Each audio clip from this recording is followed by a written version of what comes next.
വെളുത്തുള്ളി, കറിവേപ്പില, വെളിച്ചെണ്ണ, ഉപ്പ്, പിന്നെ കുരുമുളക് പൊടി, മുളക് പൊടി, ഗരം മസാല, മല്ലിപ്പൊടി ഇതൊക്കെ എടുത്ത് റെഡിയാക്കി വെച്ചോ. കുറച്ച് വെളിച്ചെണ്ണയിൽ ആദ്യം ഈ പൊടികളൊക്കെ ഇട്ടൊന്ന് മൂപ്പിച്ചതിന് ശേഷം വെളുത്തുള്ളിയും കറിവേപ്പിലയും ഇടുക.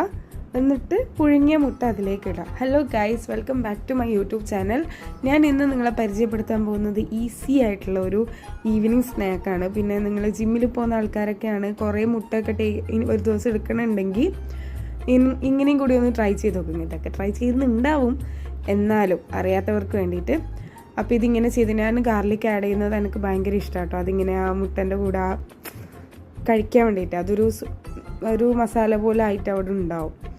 അപ്പോൾ ഞാൻ ഇങ്ങനെ അടച്ച് വെച്ച് അതിൻ്റെ ആ ഒരു സ്മെല്ലൊക്കെ ആ മുട്ടയിൽ പിടിപ്പിക്കുകയാണ് സുഹൃത്തുക്കളെ. ഈ ഒരു ലെവലിലേക്ക് ആകുമ്പോൾ നമുക്ക് ഗ്യാസ് ഓഫ് ചെയ്യാം. നമ്മുടെ സ്നാക്ക് റെഡി. അപ്പോൾ ഇന്നത്തെ വീഡിയോ അത്രേ ഉള്ളൂ. Okay, by.